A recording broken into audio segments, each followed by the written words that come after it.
बारिश के पानी में अक्सर बच्चे खेलने के लिए बाहर निकल जाते हैं, पर उन्हें ये नहीं पता कि गहरे पानी के अंदर उनका इंतजार कौन कर रहा होता है। तो उस शाम अंबा गांव का सोनू भी अपने बड़े भाई के पास अपने लिए नाव बनवाने पहुंच गया। जय भैया, देखो ना कितनी मस्त बारिश हो रही है। मेरे लिए एक मस्त बोट बना दो ना, वाटरप्रूफ वाली। बाहर सड़क पे मस्त चलाऊंगा उसको। लेकिन सोनू, कौन जा रहा हो बाहर? हाँ? अरे कौन जा रहा हो? दादू। वो कोई ना जाओ बाहर बारिश में खेलने। पर दादू, मैं तो बोट चलाने जा रहा था। बोला ना कोई ना जाओ बाहर। यो साल उसके वापस आओ को साल है। किसके वापस आने का साल दादू? उदू के। उदू? वही उदू ना दादू, जो नदियों और नालों में बच्चों का शिकार करता है। यो अंबा गांव अब बच्चों के खातिर सुरक्षित ना है, और बारिश के मौसम में तो खास करके ना है। यही से बाहर जाने की कोई जरूरत ना है, घर पे रह, समझ गया? और जय, तारू इम्तिहान है ना कल, तो तू भी पढ़ाई कर। इतना कहकर दादू अपने बिस्तर पर लेट गए और जय और सोनू आपस में धीरे धीरे बातें करने लगे। जय भैया, ये उदू वाली कहानी सच है क्या? हाँ सोनू, हर 12 साल में उदू अंबा गांव लौटता है और छोटे बच्चों का शिकार करता है। मेरा इतना मन था नाव चलाने का, पर अब कैसे चलाऊं? दादू ने तो बाहर जाने से मना कर दिया। जय भैया, चलो ना खेलते हैं। मेरे एग्जाम से सोनू, मैं नहीं खेल सकता। तो फिर मेरे लिए नाव बना दो, मैं उसी से खेल लूंगा। अरे पागल है क्या? दादू ने बोला ना बाहर खेलने नहीं जाना है। अरे मैं बाहर नहीं खेलूंगा, बस नाव चला के आ जाऊंगा, सच्ची। अरे लेकिन प्लीज ना जय भैया, प्लीज। देख, तुझे प्रॉमिस करना होगा कि तू नाव के पीछे पीछे नहीं जाएगा, तभी मैं तेरी बोट बनाऊंगा। पक्का प्रॉमिस भैया, नहीं जाऊंगा। तो थोड़ी ही देर में जय ने सोनू के लिए बोट बना दी और सोनू उसे लेकर बाहर खेलने के लिए चला गया। बाहर इतनी तेज बारिश हो रही थी कि सड़कें नदियां बन चुकी थी, और उस पानी में अपनी नाव को बहते देख सोनू खुशी से झूम रहा था। ये चली मेरी बोट, चल चल, ऑल तेज, ऑल तेज। सड़क पर पानी इतनी तेजी से बह रहा था कि सोनू की बोट पूरी रफ्तार से आगे बढ़ती चली जा रही थी, पर तभी उसे अपनी बोट एक गटर की ओर जाती दिखी। अरे नहीं नहीं, गटर में मत जा। नहीं मत जा। पर वो बोट नहीं रुकी और देखते ही देखते गटर के अंदर चली गई। तो सोनू भी भागा भागा उस गटर के पास पहुंचा। अरे यार, बोट तो अंदर चली गई, अब मैं कैसे खेलूंगा? सोनू गटर के पास खड़ा ही था कि तभी अचानक अंदर से एक हाथ बाहर आया और फिर धीरे धीरे उसका चेहरा। सोनू उस आदमी को नहीं जानता था और वो देखने में भी थोड़ा अजीब सा था। इससे पहले कि सोनू कुछ समझ पाता, उसे उस आदमी के हाथों में उसकी बोट दिख गई। तभी वो आदमी बोला, सोनू, ये बोट तुम्हारी है ना? हाँ, ये तो मेरी बोट है, पर तुम्हें कैसे मिली? मैं भी तुम्हारी तरह एक बोट से खेल रहा था, पर वो भी इसी गटर के अंदर चली गई। फिर मैं उसे ढूंढने अंदर चला गया, और पता है मुझे नीचे क्या मिला? क्या? तुम्हारी बोट। हाँ? तुम अंदर डूबे नहीं? नहीं, अंदर पानी नहीं है, सुंदर गार्डन है अंदर, ब्यूटीफुल फ्लावर्स, प्लेग्राउंड। सच्ची? हाँ सच्ची। गांव के अंदर खूब मजे करेंगे। नहीं, भैया बोलता है अनजान लोगों के साथ नहीं खेलते। अरे तो दोस्त बन जाते हैं ना यार। नहीं, मुझे डर लगता है, मैं जाता हूँ। अच्छा ठीक है, पर अपनी बोट तो लेते जाओ। लाओ। अरे बुद्धू, हाथ तो बढ़ाओ अपना। हाँ? अब लाओ। इधर सोनू ने अपना हाथ बढ़ाया था, वहीं दूसरी तरफ दादू गहरी नींद में सो रहे थे कि तभी एक तेज बिजली की आवाज हुई और उनकी आंख खुल गई। न जाने ये बारिश कब रुकेगी। ये दोनों कटे गए। अरे सोनू, जय, अरे कहां चल गो? डर के मारे जब दादू हड़बड़ाते हुए कमरे से बाहर आए तो उन्हें जय दरवाजे पर खड़ा मिला। जय, तू यहां क्या कर रहा हो? और सोनू कटे हो? वो दादू, वो यहीं बाहर बोट से खेल रहा था, पर अभी तक आया नहीं। अरे दिमाग फिर गया है कहा तुम दोनों को? मना की थी ना तुम दोनों से बाहर जाओ को, फिर क्यों जान दो उसको? तो दादू, मैं तो... चुप कर और घर में जाकर बैठ जा, मैं जा रहा हूँ उसको ढूंढने। तो दादू हड़बड़ाते हुए घर से निकल गए और हर ओर सोनू को आवाजें लगाने लगे। सोनू, सोनू, सोनू, सोनू, सोनू।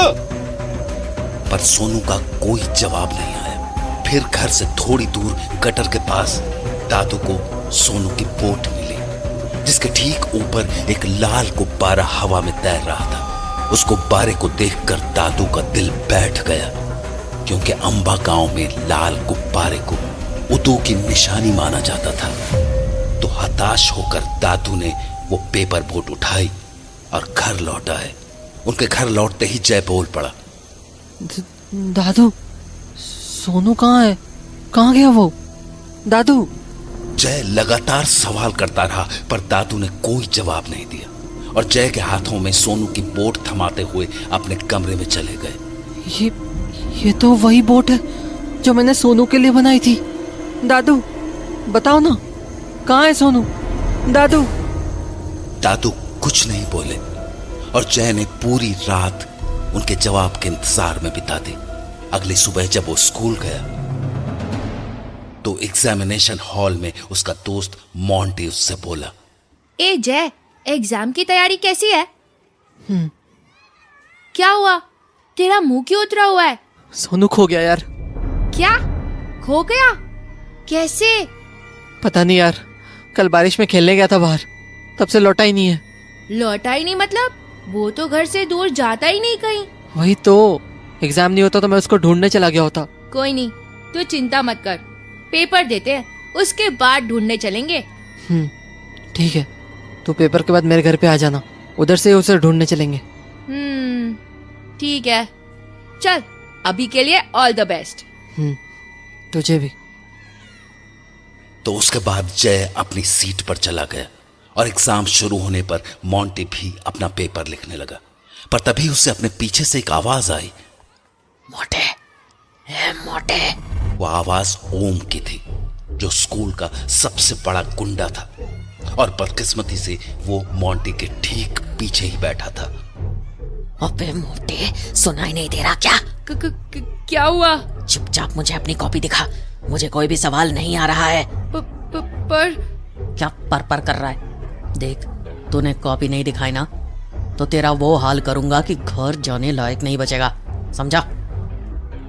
मोंटी जानता था कि ओम मजाक नहीं कर रहा था, उससे पूरा स्कूल कांपता था, इसलिए उसने उसे अपनी कॉपी दिखाना ही बेहतर समझा। पर तभी मोंटी के मन में एक ख्याल आया कि अगर वो ओम को अपने सवाल नहीं दिखाएगा तो ओम पक्का फेल हो जाएगा और अगली क्लास में उसे ओम को झेलना नहीं पड़ेगा। तो पलटकर मोंटी ने ओम से कहा, मैं तुझे क्यों दिखाऊं? मुझे एग्जाम लिखने दे। उसके बाद ओम ने कुछ नहीं कहा, पर उसकी आंखों में मोंटी के लिए गुस्सा साफ दिख रहा था। थोड़ी देर तक वो वहीं बैठा रहा। फिर टीचर को अपनी कॉपी देकर एग्जामिनेशन हॉल से बाहर जाने लगा। पर जाने से पहले वो मोंटी के पास रुका और उसे गुस्से से देखते हुए बोला, तू बाहर मिल बेटा। अगर तू आज अपने पैरों पे चल के घर चला गया ना तो मेरा नाम ओम नहीं। ओम की धमकी सुनकर मोंटी बहुत डर गया, क्योंकि वो जानता था कि आज स्कूल के बाद ओम उसे नहीं छोड़ने वाला था। इसलिए एग्जाम खत्म होते ही वो छुपते छुपाते अपने घर की ओर चला आया और वहां अपना स्कूल बैग रखकर जय के घर जाने लगा। पर अभी वो आधे रास्ते ही पहुंचा था कि उसे अपने बाईं ओर वाले तालाब के ऊपर एक बड़ा सा गुब्बारा दिखा। वैसे तो मोंटी की उम्र गुब्बारों से खेलने की नहीं थी, पर उस लाल गुब्बारे ने मानो उस पर कोई जादू सा कर दिया था। मोंटी उस गुब्बारे को पकड़ने के लिए पानी में जाने की सोच ही रहा था कि तभी उसकी नजर तालाब में तैर रही एक कमीज पर पड़ी। मोंटी उस कमीज को देखकर तुरंत समझ गया कि वो कमीज सोनू की ही थी, क्योंकि उसने आखिरी बार सोनू को उसी कमीज में देखा था। उस कमीज को देखने के बाद मोंटी के दिमाग से उस गुब्बारे का ख्याल निकल चुका था। अब वो बस सोनू की उस शर्ट को तालाब से निकाल लेना चाहता था। पर अभी वो तालाब में उतरने की सोच ही रहा था कि उसे अपने पीछे से एक आवाज आई, ओए मोटे, पानी में सुसाइड करने जा रहा है क्या? ओम की आवाज सुनकर मोंटी की रूह कांप गई। गुब्बारे और जय की मदद करने के बीच वो ये भूल ही गया था कि ओम ने उसे सबक सिखाने की धमकी दी थी। ओम, तुम क्यों आए हो यहाँ? साले मोटे, अब तू मुझे बताएगा कि मैं कहाँ हूँ और कहाँ नहीं। मैं यहाँ तुझसे हिसाब चुकता करने आया हूँ, समझा ना? क्यों? कौन सा हिसाब? अच्छा, साले हाथी के बच्चे, इतनी जल्दी भूल गया? याद है ना क्या कहा था तूने मुझे एग्जाम में? ओम भैया, वो गलती से। ओहो, ओम भैया, तू तो मिमियाने लगा बे। अब चुपचाप यहाँ चल। मोंटी जानता था कि वो यहाँ से कहीं नहीं भाग सकता। उसे अब ओम की बात माननी ही थी, तो वो डरता हुआ ओम के पास चला गया। ओम भैया, देखो, मुझे जाने दो। अबे चुप, ज्यादा चबड़ चबड़ मत कर, वरना इसी तालाब में धक्का दे दूंगा, किसी को पता भी नहीं चलेगा। ओम भैया प्लीज, मम्मी ने जल्दी बुलाया घर पे, प्लीज जाने दो। मम्मी ने जल्दी आने को बोला है? और यहाँ जो तेरा बाप तेरे को रुकने को बोल रहा है, उसका क्या? मुझसे गलती हो गई, अगली बार से जो बोलोगे वही करूँगा, जाने दो प्लीज। मोंटी गिड़गिड़ा ही रहा था कि ओम ने अपने कमीज के अंदर से एक चाकू निकाल लिया। देख इस चाकू को, हाँ? ये है तेरा बाप, इसको बोल प्लीज, बोल हरामी। ये चाकू क्यों? इससे क्या करोगे ओम भैया? अभी बताता हूँ इससे क्या करूँगा, पहले शर्ट उतार अपनी। नहीं प्लीज। खुश हो जा कि पैंट नहीं उतरवा रहा मोटे, शर्ट उतरवा रहा हूँ, क्योंकि मुझे तेरी गोल मटोल तोंद देखनी है। चल उतार, नहीं तो पेट फाड़ दूंगा तेरा। उतार रहा हूँ। लाचार मोंटी क्या करता। उसने न चाहते हुए भी अपनी शर्ट उतार दी और घबराई आंखों से ओम की ओर देखने लगा। ओम भैया प्लीज जाने दो ना। ऐसे कैसे जाने दे दूं मोटे? अभी तो मुझे तेरे पेट पे चाकू से गोला बनाना है, बिल्कुल ओ जैसा, ओम का ओ, जिससे तू जिंदगी भर याद रखे कि ओम से हरामीपना नहीं करना चाहिए। ओम अपना चाकू लेकर मोंटी के पास पहुंचा ही था कि मोंटी ने उसे जोर से धक्का दिया और वहां से भाग निकला।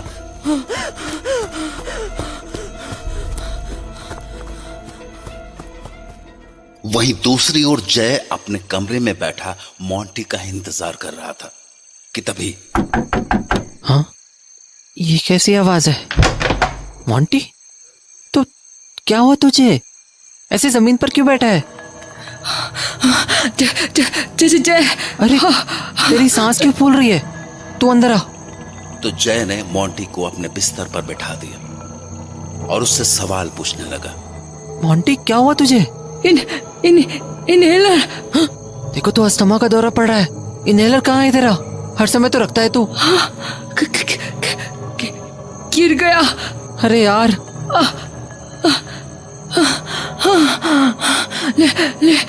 ले क्या कहीं से भी, नहीं तो मैं मर जाऊंगा।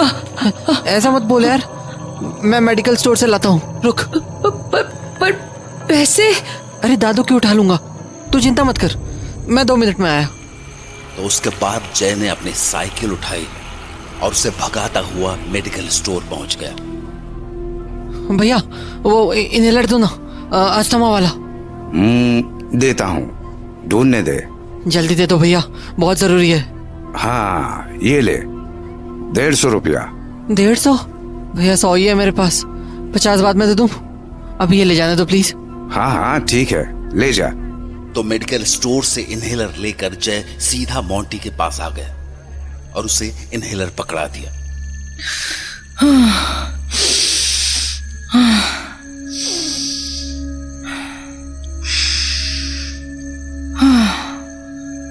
थैंक्स यार, तूने मेरी जान बचा ली। पागल है क्या? थैंक्स क्या बोल रहा है? वो तो अच्छा हुआ इनहेलर टाइम से मिल गया। वैसे तेरी सांस क्यों फूलने लगी? कहीं से भाग के आया था क्या? यार वो रास्ते में ओम मिल गया था, उसी से पीछा छुड़ाने के चक्कर में मुझे भागना पड़ा। ओम? उस साले की तो मुंह तोड़ दूंगा मैं उसका। जाने देना, छोड़।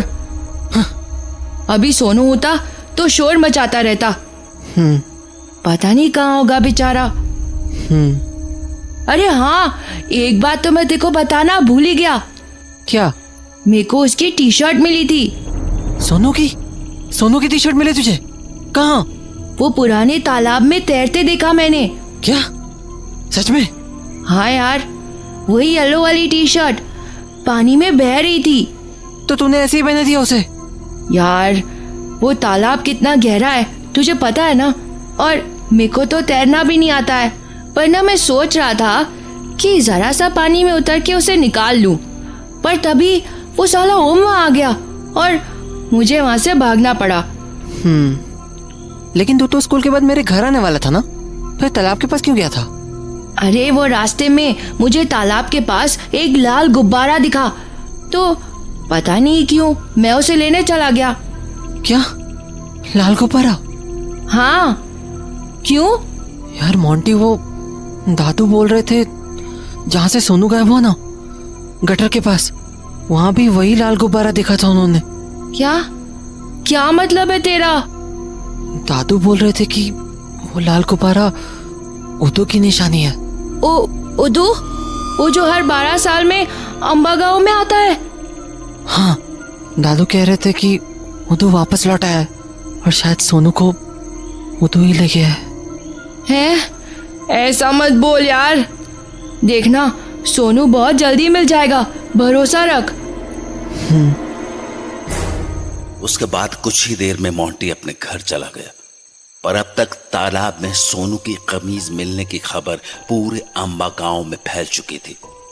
इसलिए अगले ही दिन पुलिस अपने डाइवर्स के साथ वहां पहुंच गई, पर बहुत देर ढूंढने के बाद भी सोनू का कहीं कुछ पता नहीं चल पा रहा था, जिसकी वजह से वहां खड़ा जय और भी परेशान हो रहा था। सबके सब पागल है, ठीक से देख ही नहीं रहे। अरे झाड़ियों के पास क्यों नहीं देख रहे ये लोग? यार कोशिश तो कर ही रहे हैं सब लोग। मोंटी क्या कोशिश कर रहे हैं? सोनू तो छोड़, उसकी वो कमीज तक नहीं ढूंढ पाए ये लोग, और ना ही वो लाल गुब्बारा जो तूने देखा था। हाँ यार, कल तो मैंने दोनों यहीं देखे थे, आज पता नहीं कहाँ गायब हो गए। खैर, मैं जाके पुलिस अंकल को बोलता हूँ झाड़ियों में देखने को, क्या पता कुछ मिल जाए। मोंटी के बोलने के बाद पुलिस ने बहुत देर तक सोनू की तलाश की, पर उन्हें झाड़ियों के पास भी कुछ नहीं मिला, कोई भी नहीं। अब तक जय भी उम्मीद हार चुका था। शायद उसने भी मान लिया था कि सोनू को उदू ही ले गया था, पर उदू था कौन और कहां से आया था और सोनू को कहां ले गया था, इसका जवाब देने वाला कोई नहीं था। तो दुखी मन से जय घर लौट आया, पर उस रात जब जय पढ़ाई कर रहा था तो उसे अचानक सोनू की याद आने लगी। जय भैया, दादू के लिए मैंने मस्त नाम सोचा है, खलूस। खलूस?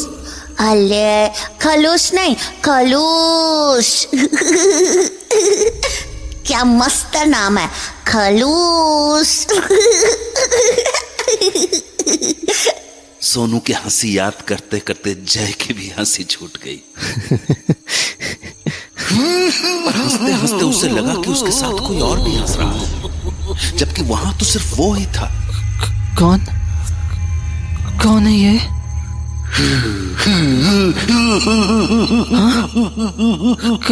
कौन है? उस हंसी को सुनकर जय इतना डर गया कि उसने अपनी किताब बंद की और कंबल में छुप गया। डर के मारे जय पूरी रात नहीं सो पाया और शायद इसीलिए अगली सुबह स्कूल में उसे बुखार आ गया। बुखार के कारण वो ठीक से अपना एग्जाम पेपर भी नहीं लिख पाया। उसके पीछे बैठी परी ये सब देख रही थी। जय की क्लास में पढ़ने वाली परी जितनी सुंदर और मासूम थी, उसका बाप उतना ही बेरहम। वो उस नाजुक सी बच्ची को रोज बेवजह मारता था। आज भी परी की बाह पर बेल्ट की मार के निशान थे। तो जब वो पेपर दे के हॉल से बाहर निकली तो जोर की बारिश हो रही थी। तभी उसे वरांडे के कोने में जय दिखाई दिया, अकेला, घुटनों के बीच सर छिपाए, कांपता सा। तो वो उसके पास पहुंची। जय, जय, क्या हुआ? पेपर नहीं लिखा तूने ठीक से? कितना कांप रहा था। बुखार है क्या तुझे? हाँ, देखो तो कितना तेज बुखार है। घर क्यों नहीं जाता तू? चला जाऊंगा। कैसे जाएगा? छतरी है तेरे पास? नहीं। तो भीग के जाएगा क्या? नहीं, बैग रख लूंगा सर पे। पागल है क्या? देख, मेरे पास छतरी है। चल, मैं तुझे घर छोड़ाती हूँ। नहीं नहीं, मैं चला जाऊंगा। बोला ना चल मेरे साथ, अब बहस मत कर। तो परी की बात मानकर जय उसके साथ स्कूल से निकल पड़ा। परी से आती महक ने जाने कैसा जादू सा कर दिया था जय पर कि वो दोनों स्कूल से कब घर पहुंच गए जय को पता ही नहीं चला। चल, अब चुपचाप लेट जा और खबरदार जो बाहर निकला आराम से चादर ओढ़ के पड़ा रह, समझा? और सुन, तुझे बुखार है ना, तेरे को बहुत कम टाइम मिलेगा अगली पेपर की तैयारी के लिए। ये मेरी कॉपी ले, इसमें बहुत मस्त लिखा है मैंने। सारा रट्टा मार लेना, समझा? और तू क्या करेगी? अरे हमेशा के लिए थोड़ी ना दे रही, कल आके ले जाऊंगी वापस। नहीं यार, तू रखना इसको, मैं देख लूंगा। अच्छा ठीक, जब फेल होगा ना तुम मेरे को मत बोलना। चिढ़ा रही मेरे को? नहीं, डरा रही। सुन, ये सब कहाँ से सीखी तू? क्या कहाँ से सीखी? यही सबका ख्याल रखना। जैसे तुम्हें को छतरी में लाई, अपनी नोटबुक दी मुझे पढ़ने को, तेरा सब ऐसे ही ख्याल रखते होंगे ना घर पे? हाँ, खूब प्यार करते होंगे ना तुझे सब? हाँ? अरे क्या हुआ परी? अरे बोल तो, क्या हुआ परी? मैं जा रही। अरे पर बता तो सही, हुआ क्या? देख, अगर तू नहीं बताएगी ना तो मैं कॉपी नहीं दूंगा तेरी। चलो बता। देख, गुस्सा नहीं दिला मेरे को। गुस्सा नहीं दिला रहा, प्यार से पूछ रहा हूँ, बता ना। क्यों पूछ रहा प्यार से? कोई नहीं करता मेरे को प्यार, पापा मारते हैं। ये देख, ये देख, रोज ऐसे निशान रहते हैं मेरे हाथ पे, और मेरी मम्मी होके भी नहीं रोकती हूँ उनको। इसके आगे परी कुछ नहीं बोल पाई और रोती हुई जय के घर से निकल गई। जय उसे एकटक जाता हुआ देखता रहा, क्योंकि उसे कभी अंदाजा भी नहीं था कि परी अपने अंदर इतना कुछ समेटे बैठी हुई थी। अभी परी जय के घर से निकली ही थी कि थोड़ी ही दूर जाने पर कुछ ऐसा हुआ जिसके कारण परी झाड़ियों में छिपकर बैठ गई। तभी मोंटी ने उसे देख लिया और उसके पास चला आया। ए परी, क्या हुआ तुझे? हो, कितना खून बह रहा है तेरे हाथ से। चल अंदर चल, हाथ धुलाता हूँ तेरा। आजा आजा। वो परी को अपने घर में ले आया। उसने उसका हाथ धुलवाया और दवा लगा के अच्छे से उसकी पट्टी कर दी, पर परी के मुंह से अभी तक एक शब्द भी नहीं निकला। वो बस बुरी तरह कांप रही थी। ए, क्या हुआ? तू कांप क्यों रही है ऐसे? अरे बोलना यार, हुआ क्या तेको? सुन, चल मैं तेको घर छोड़ के आता हूँ। ना, मैं नहीं जा रही वहाँ। है? क्या हुआ? क्यों नहीं जाएगी अपने घर? वो रास्ते में कुछ है। क्या है वहाँ? पता नहीं, पर घर के पास वाले नाले में कुछ है। क्या बोल रही है? ठीक से बताना क्या हुआ है। मैं घर जा रही थी, तभी पास के नाले से मुझे किसी बिल्ली की आवाज आई, तो मैं नाले के पास उसको देखने चले गई, पर अंदर बहुत अंधेरा था। मुझे कुछ भी ठीक से नहीं दिख रहा था, तो मैंने पास में पड़ी एक लकड़ी उठाई और नाले में घुसेड़ने लगी, पर तभी मुझे ऐसा लगा जैसे उस लकड़ी को कोई अंदर से खींच रहा हो, वो भी बहुत जोर से। बहुत ताकत थी उसमें, बहुत ज्यादा। उसने लकड़ी को इतनी जोर से खींचा कि लकड़ी मेरे हाथ को छीलती हुई नाले के अंदर चले गई और मेरे हाथ से खून निकलने लगा। पर नाले में आखिर था क्या?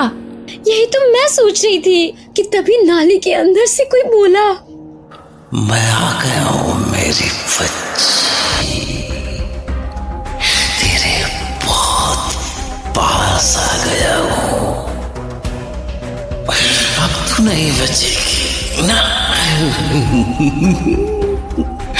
कितनी भी कोशिश कर ले, नहीं बचेगी, नहीं बचेगी तू।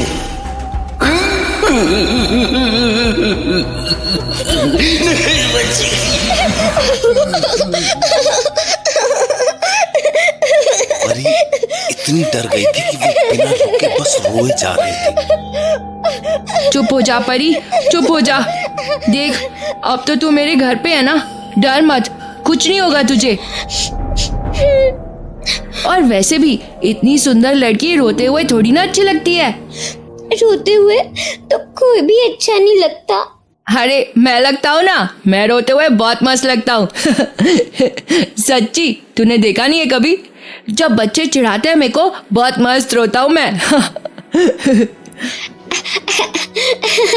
अच्छा मोंटी, सब तेको मोटा मोटा चिढ़ाते हैं, तेको बुरा नहीं लगता? लगता है ना, तभी तो रोता हूँ। पर तू चिढ़ा लिया करना मेरे को। तेरे जैसी सुंदर लड़की चिढ़ाएगी तो बुरा भी नहीं लगेगा। देख, हंसा दिया ना तुझे।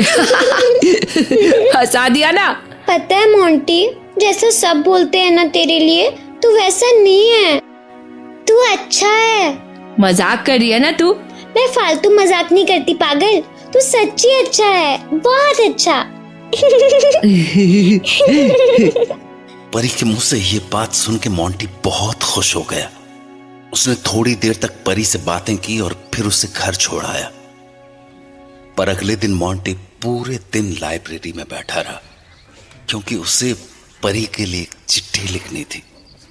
परी, तुम बहुत सुंदर हो और बहुत अच्छी भी और स्ट्रॉन्ग भी।